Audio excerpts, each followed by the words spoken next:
பார்க்குற ரெண்டு வேலை, ஒன்று லேண்டை கொடுக்கு, இன்னொன்று ஃபுட்டை கொடுக்குது.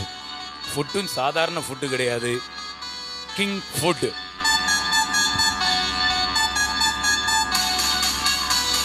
தகப்பனாகிய யோனத்தான் நிமித்தம், உன் தகப்பனாகிய யோனத்தான் நிமித்தம் நான் நிச்சயமாய் உனக்கு தயை செய்து, நான் நிச்சயமாய் உனக்கு தயை செய்து, உன் தகப்பனாகிய சவுலின் நிலங்களை நல்ல கவனிங்க. இப்பதான் நம்ம மெயின் விஷயத்துக்கு வரோம். தயவுக்கும் நிலத்துக்கும் சம்பந்தம் இருக்குதான்னா, தயவுக்கு முதல் சம்பந்தமே லேண்டு தான். பிரைஸ் காட். சொல்லுங்க. ஆமா, முதல் சம்பந்தமே பத்திரத்தோட தான் என்ன பண்ணுது, ஆரம்பமே.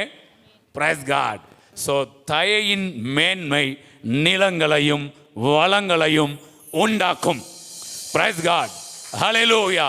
உங்களுடைய சரீர பிரகாரமான வளம், ஆவிக்குரிய வளம், இது எல்லாத்தையும் என்ன செய்யும்?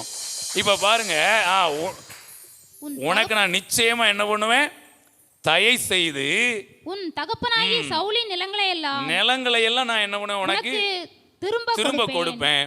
நீ என் பந்தியில் நித்தம் அப்பம் புசிப்பாய் என்றார். தயை பார்க்குற ரெண்டு வேலை, ஒன்று லேண்டை கொடுக்கு, இன்னொன்று ஃபுட்டை கொடுக்குது. ஃபுட்டும் சாதாரண ஃபுட்டு கிடையாது, கிங் ஃபுட். ராஜ விருந்து என்ன பண்ணுது? பிரைஸ் காட். வந்த உடனே என்ன பண்றாரு? நீ பயப்படாதப்பா, உன்னை உன் நிலத்துல ஒன்று அடக்கம் பண்றது கிடையாது, உன் நிலத்தை உன்கிட்ட ஒப்படைக்கிறதுக்கு உன்னை நான் என்ன பண்ணியிருக்கிறேன், வர வைத்திருக்கிறேன். இப்போ மேவிபோசேத் என்ன சொல்றான்? அப்பொழுது அவன் வணங்கி, செத்த நாயை போல இருக்கிற என்னை. என்ன நாயா? மேவிபோசேத் செத்த நாயை போல் இருக்கிற என்னை நீர் நோக்கி பார்க்கிறதற்கு உமது அடியான் எம்மாத்திரம் என்றான். இதுதாங்க தயை. இப்ப இந்த மேவிபோசேத்துக்கு ஒரு தகுதி இருக்கு. என்ன தகுதி தெரியுமா? கொல்லப்படலாம். அந்த ஒரு தகுதி மட்டும்தான். அப்படி இருக்கிற செத்த நாயை போல இருக்கிற, அதையும் கூட கொல்லப்படலாம்னு சொல்லும்போது கூட மோவி பேச, ஐயா நான் நாய் கிடையாதுயா, செத்த நாய் தாமியா, இனிமே நீங்க என்ன கொல்ல வேண்டிய அவசியமே. ஸோ ஒரு மோசமான கண்டிஷன்ல தான் அவனுடைய வாழ்க்கை என்ன செய்யுது. சவுல் ராஜா, ஒரு ராஜாவுடைய பேரன் எப்படி வாழ்வாங்க? இப்ப நம்ம ஜமீன்தார் குடும்பத்தில் உள்ள பேரன்மார் எப்படி இருப்பாங்க? வேற லெவல்ல இருப்பாங்கல்ல. ஒரு டீச்சர்ஸுடைய பேர பிள்ளைங்க எப்படி இருப்பாங்க?